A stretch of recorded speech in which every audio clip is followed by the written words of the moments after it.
وسلام على عباده الذين اصطفى اما بعد اعوذ باللہ من الشیطان الرجیم بسم اللہ الرحمن الرحیم لا يحل لك النساء من بعد ولا ان تبدل بهن من ازواج ولو اعجبك حسنهن الا ما ملكت يمينك وكان الله على كل شيء رقيبا۔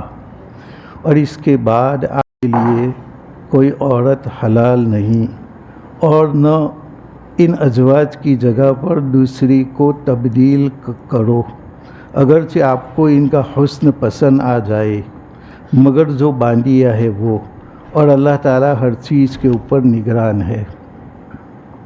تو اس آیت کریمہ کے اندر بتلایا گیا کہ آپ کے نکاح میں جتنی عورتیں ہیں 9، اب ان 9 عورتوں کے بعد آپ کے لیے کسی سے بھی نکاح کرنا جائز نہیں، اگرچہ آپ کو ان کا حسن پسند آ جائے۔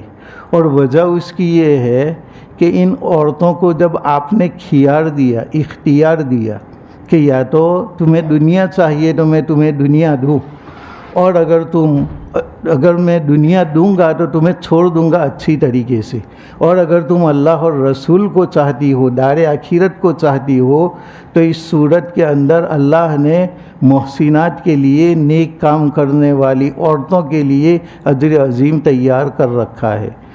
تو نبی صلی اللہ علیہ وسلم کی ازواج نے آپ کو پسند کیا اور آپ ہی کے اوپر اکتفا کیا کہ آپ زندگی میں بھی اور آپ کی وفات کے بعد بھی وہ نکاح نہیں کر سکتی، تو اسی طریقے سے آپ کے لیے بھی ان عورتوں کو خاص کر دیا گیا، اب آپ ان عورتوں کے علاوہ کسی سے نکاح نہ کریں۔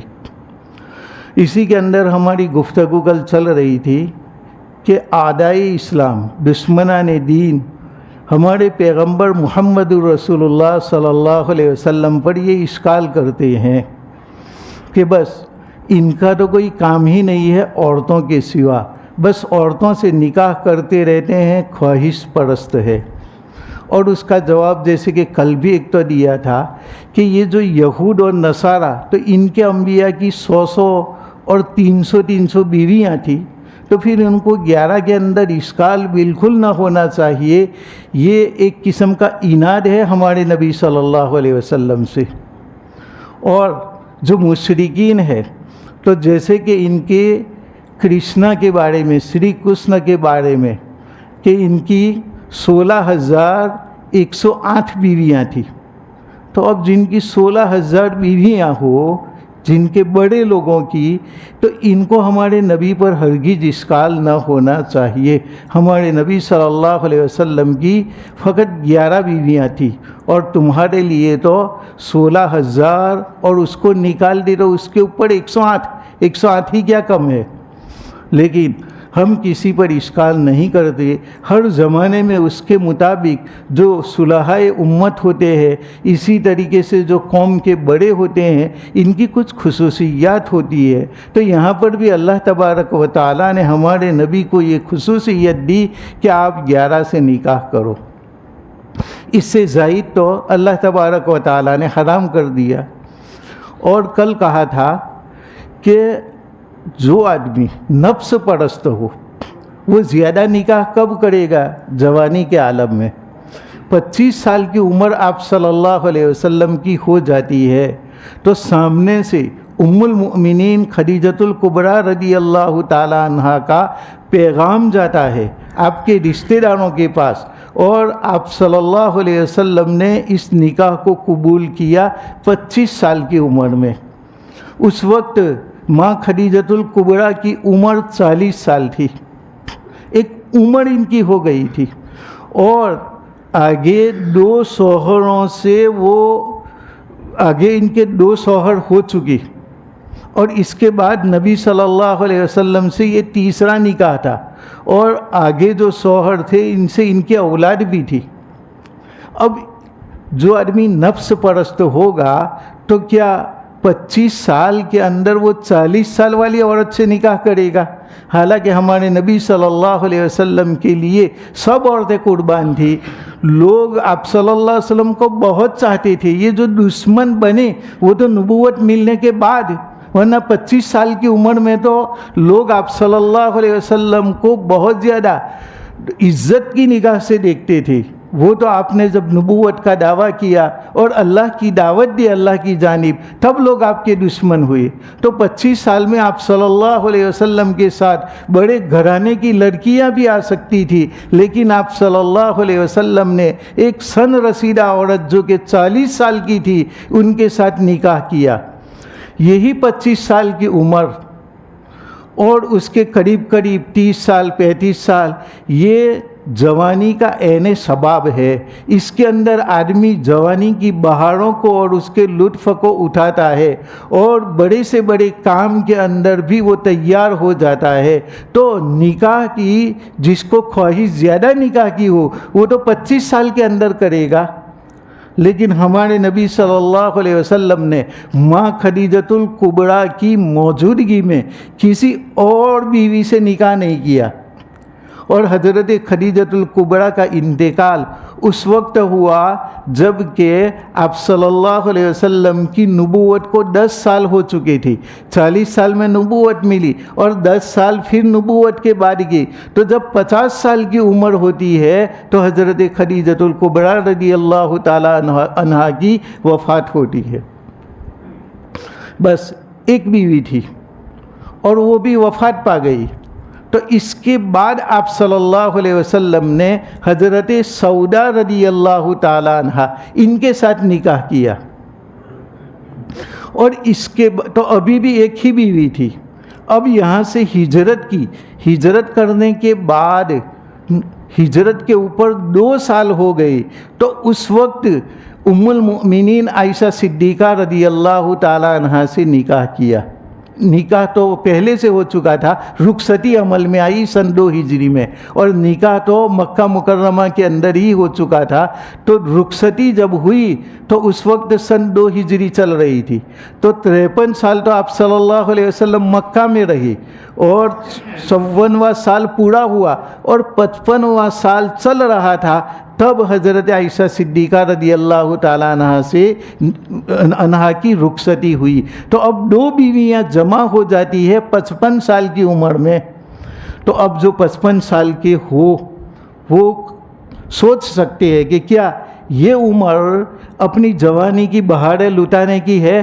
50 سال کی عمر، اس کے بعد آدمی میں اتنی جوانی نہیں رہتی جو پہلے ہوتی ہے. تو ہمارے نبی صلی اللہ علیہ وسلم نے 50 سال تو ایک سن رسیدہ عورت کے ساتھ خرچ کر دیے اور اس میں کوئی اور نکاح نہیں کیا. اور ان کی وفات کے بعد جب 50 سال آپ کے پورے ہو گئے اور حضرت خدیجہ رضی اللہ عنہا کی وفات ہوئی تو حضرت سودا رضی اللہ تعالیٰ عنہا سے نکاح کیا. تو ابھی بھی ایک بیوی ہے اور 53 سال اسی طریقے سے مکہ میں گزارے اور مدینہ ہجرت کر کے سن 2 ہجری میں ماں عائشہ صدیقہ رضی اللہ تعالیٰ عنہا رخصت ہوئی. تو 55 سال کی عمر میں 2 بیویاں جمع ہوتی ہے اور جو بقیہ 11 یعنی بقیہ جو 9 ہے وہ تو 55 سال کے بعد ہے. تو کیا جو نفس پرست ہو وہ جوانی میں زیادہ نکاح کرے گا یا 55 سال کے بعد؟ وہ تو جوانی میں نکاح کرے گا، 55 سال کے بعد نکاح نہیں کرے گا. ہاں کوئی مصلحت ہوتی تھی اس کی بنا پر آپ صلی اللہ علیہ وسلم نے نکاح کیا. جیسے یہاں پر حضرت زینب بنت جحش رضی اللہ تعالیٰ عنہ کا نکاح ہم آگے ابھی ہی سن چکے اسی سال کی تفسیر کے اندر کہ لے پالک بیٹے کی بیوی کے ساتھ لوگ نکاح کو حرام سمجھتے تھے. تو زینب بنت جحش حضرت زید ابن حارثہ کی بیوی تھی تو اور وہ ان کا لے پالک بیٹا تھا. تو ان کی بیوی کے ساتھ اس لیے نکاح کیا تاکہ جو غلط رسم اور غلط رواج لوگ سمجھ چکے تھے اس کا کلا کما کرنا تھا اور رہتی دنیا تک یہ پیغام پہنچانا تھا کہ متبنہ بیٹا اصلی بیٹا نہیں ہے. تم اگر اس کو پالو گے متبنہ بیٹے کو تو اس میں اجر و ثواب ضرور ہے اور پالنا بھی چاہیے. کوئی لڑکا تنہا رہ گیا ہو تو اسے گود میں لے لے، لیکن اس کو باقاعدہ اپنے خاندان کا فرد نہیں سمجھا جائے گا اور وہ ہمارا سگا بیٹا نہیں سمجھا جائے گا کہ ہماری بیٹی کے ساتھ گھل مل کر کے وہ باتیں کر سکے، بلکہ وہ اجنبی ہی رہے گا. ہاں شفقت کے ساتھ پالنا ہے، یہ ختم کرنا تھا اس بنا پر. اسی طریقے سے حضرت سودا رضی اللہ تعالیٰ عنہ ان کے ساتھ جو نکاح کیا تو حضرت خدیجہ رضی اللہ عنہ کی وفات ہو چکی تھی، تو اب اس کے بعد کوئی ایک تو بیوی چاہیے، تو ان کے ساتھ نکاح کیا۔ اور اس کے بعد آپ صلی اللہ علیہ وسلم نے نکاح کیا حضرت حفصہ رضی اللہ تعالیٰ عنہ، جو کہ حضرت عمر رضی اللہ تعالیٰ عنہ کی بیٹی تھی۔ تو وہاں پر اپنے ساتھی کا ایک حق ادا کرنا تھا۔ جب حضرت حفصہ رضی اللہ تعالیٰ عنہ ان کے شوہر سے ان کو طلاق ہو گئی، تو اس کے بعد حضرت عمر رضی اللہ تعالیٰ عنہ نے یہ پیغام نکاح کا پہنچایا حضرت ابو بکر کو۔ حضرت ابو بکر نے کہا کہ ہم سوچتے ہیں۔ تو اس کی بنا پر حضرت عمر کو کچھ غصہ بھی آیا کہ ہمارا جواب نہیں دیا۔ اس کے بعد آپ نے حضرت عثمان کو دعوت دی کہ آپ میری لڑکی کے ساتھ نکاح کر لو۔ حضرت عثمان نے بھی کہا کہ میں سوچ کر جواب دوں گا، کیونکہ دونوں کو یہ معلوم تھا، حضرت ابو بکر کو بھی حضرت عثمان کو بھی یہ معلوم تھا کہ آپ صلی اللہ علیہ وسلم کا ارادہ ہے نکاح کرنے کا، لیکن آپ صلی اللہ علیہ وسلم کا راز فاش نہیں کیا، کیونکہ آپ صلی اللہ علیہ وسلم نے خود نہیں بتلایا، تو ابو بکر نے بھی نہیں بتلایا، عثمان نے بھی نہیں بتلایا۔ اس کے بعد حضرت عمر آپ صلی اللہ علیہ وسلم کے پاس جاتے ہیں اور کہتے ہیں کہ یا رسول اللہ، میری بیٹی کا پیغام میں نے حضرت ابو بکر کو دیا، حضرت عثمان کو دیا، کوئی جواب بھی نہیں دیتا۔ آپ صلی اللہ علیہ وسلم نے فرمایا تمہاری بیٹی حفصہ کے لیے میں ان دونوں سے اچھا شوہر تلاش کروں گا، اور عثمان غنی کے لیے میں حفصہ سے بھی اچھی لڑکی دوں گا، اور حضرت عثمان کو اپنی لڑکی دے دی۔ اور اس طریقے سے وہ بات پوری ہوئی کہ میں حضرت عثمان کو تمہاری بیٹی حفصہ سے بھی اچھی لڑکی دوں گا، تو انہوں نے خود اپنی بیٹی نکاح میں دی۔ آپ صلی اللہ علیہ وسلم نے دو بیٹیاں یکے بعد دیگر آپ کے نکاح میں ہوئی، حضرت رقیہ اور حضرت ام کلثوم، یہ دونوں لڑکیاں۔ تو اس طریقے سے پھر آپ صلی اللہ علیہ وسلم نے حضرت حفصہ رضی اللہ تعالیٰ عنہ سے نکاح کیا، اور عثمان سے بھی بہتر ہے، بلکہ سب انسانوں سے بہتر ہے آپ صلی اللہ علیہ وسلم۔ اس طریقے سے ہوا۔ پھر حضرت ابو بکر رضی اللہ تعالیٰ عنہ یہ بھی اپنے خاص ساتھی تھے، یار غار تھے، ہمیشہ ساتھ رہتے تھے۔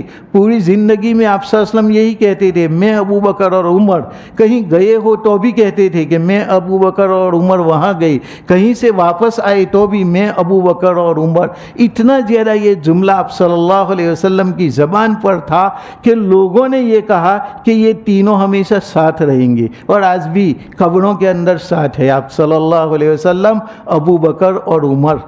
تو ایک تو یار غار تھی، دوسرا کہ اللہ تبارک و تعالیٰ نے وحی کے ذریعہ بتلا دیا تھا کہ آپ کا نکاح ہم عائشہ صدیقہ رضی اللہ تعالیٰ عنہ سے کریں گے۔ تو ایک اللہ تبارک و تعالیٰ کے حکم کو پورا کرنا تھا، اور ادھر ابو بکر کی بھی دلجوئی کرنا تھا، تو ابو بکر کی بھی دلجوئی کر دی، اور ادھر حضرت عمر کی بھی دلجوئی کر دی۔ اسی طریقے سے حضرت ام حبیبہ جو کہ ابو سفیان کی لڑکی تھی، اور ابو سفیان اسلام لانے سے پہلے کافروں کے بڑے سرگنے تھے۔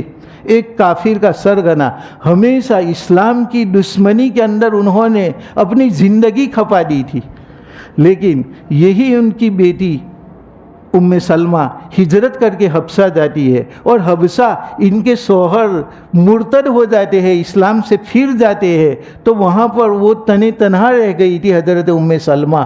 تو آپ صلی اللہ علیہ وسلم نے نجاشی بادشاہ کو پیغام بھیجا کہ آپ میری طرف سے ان کو نکاح کا پیغام دے، اور وہ قبول کرے تو میرا نکاح کرا دے، تاکہ ام سلمہ ان کی رعایت ہو جائے، کیونکہ پردیس میں اسلام کے خاطر ہجرت کی، اور وہاں شوہر مرتد ہو گیا، اور اس کے بعد ان کے شوہر کا تو انتقال بھی ہو گیا، لیکن مرتد ہونے سے ہی مسلمان عورت کا تعلق ختم ہو جاتا ہے۔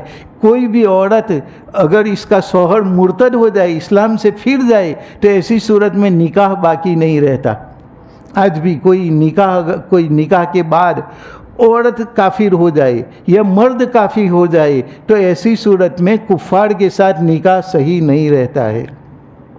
تو ان کی دلجوئی کے لیے آپ صلی اللہ علیہ وسلم نے نکاح کیا حضرت ام حبیبہ کی، دل جوئی۔ اور دوسرا کہ ادھر ان کے ابا ابو سفیان اسلام کے بہت بڑے دشمن تھے، بہت تکلیف پہنچاتے تھے مسلمانوں کو۔ جب انہوں نے سنا کہ میری بیٹی کا نکاح حضرت محمد الرسول اللہ صلی اللہ علیہ وسلم کے ساتھ ہو چکا، میرے بھتیجے کے ساتھ ہو چکا، تو انہوں نے فرمایا کہ وہ ایسا نوجوان ہے کہ اس کی ناک نہیں کاٹی جا سکتی، میں تو محمد کی ناک کاٹنے چاہتا تھا، ان کو ذلیل اور رسوا کرنا چاہتا تھا، لیکن انہوں نے ہی میری ناک کاٹ دی اور میری لڑکی سے میرے پوچھے بغیر نکاح کر لیا، اور لڑکی نے بھی اس کو قبول کر لیا۔ تو دیکھو جب یہ نکاح ہوا تو ابو سفیان کی دشمنی ختم ہو گئی، اور آہستہ آہستہ وہ اسلام کی جانب مائل ہوئے، یہاں تک کہ اسلام لے آئے۔ اور اب تک جو تلوار چل رہی تھی مسلمانوں کے خلاف، اب وہ تلوار چلنے لگی کفار کے خلاف۔ تو اس میں یہ پولیٹیکل بات تھی کہ ان کے ساتھ اگر ہم نکاح کریں گے تو ان کے ابا اسلام کے خلاف اب رہیں گے نہیں۔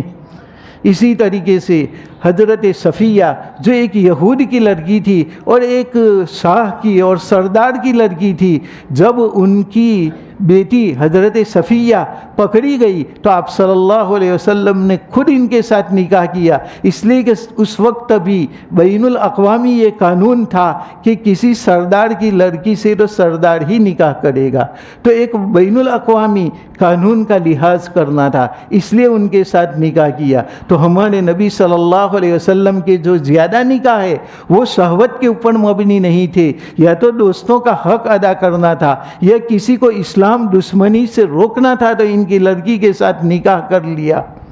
اور کبھی اللہ کا حکم آتا ہے حضرت زینب بنت جحش کے متعلق، ماں عائشہ صدیقہ رضی اللہ تعالیٰ عنہ کے متعلق، اور اسی طریقے سے یہود کی لڑکی کے ساتھ نکاح کیا، تو ایک تو پولیٹیکل جو بات تھی کہ سردار ہی نکاح کرے گا وہ بات بھی ختم ہو گئی، اور یہود کے جو لوگ تھے تو یہود کے قبیلہ والے جب اپنی ہی عورت سے جب ان کے اوصاف سنیں گے تو پھر وہ اسلام کی جانب زیادہ مائل ہوں گے۔ اس لیے یہ جو کہا جاتا ہے کہ نبی کریم صلی اللہ علیہ وسلم نے خواہش نفسانی پورا کرنے کے لیے کیا، تو یہ بات بالکل غلط ہے۔ نفسانی خواہشات کے لیے آپ مزید نکاح کر دے تو نکاح 25 سال کی عمر میں ہی کر لیتے، یہ تو 55 سال کے بعد جو آخری 7-8 سال ہے اس کے اندر یہ نکاح ہو رہے ہیں، اس لیے ان کا کہنا برابر نہیں ہے۔ یا ایھا الذین آمنوا لا تدخلوا بیوت النبی الا ان یؤذن لکم الی طعام غیر ناظرین اناہ ولکن اذا دعیتم فادخلوا فاذا طعمتم فانتشروا ولا مستأنسین لحدیث۔ اے ایمان والو، تم نبی کے گھروں میں داخل مت ہو مگر یہ کہ تم کو اجازت مل جائے تو داخل ہونا، ورنہ داخل مت ہونا کھانے کا انتظار کرتے ہوئے، کھانا پکنے کا انتظار کرتے ہوئے، لیکن جب تم کو بلایا جائے تو تم نبی کے گھروں میں داخل ہو جاؤ، اور جب تم کھا چکو تو وہاں سے منتشر ہو جاؤ، گھروں سے نکل چکو، اور باتوں میں جی لگا کر کے مت بیٹھو۔ ان ذالکم کان یؤذی النبی فیستحیی منکم، بے شک یہ بات ہمارے نبی کو ایجا دیتی ہے لیکن نبی تم سے حیا کرتا ہے اس لیے کچھ بولتا نہیں۔ واللہ لا یستحیی من الحق، اور اللہ تبارک و تعالی حق بات سے حیا نہیں کرتا۔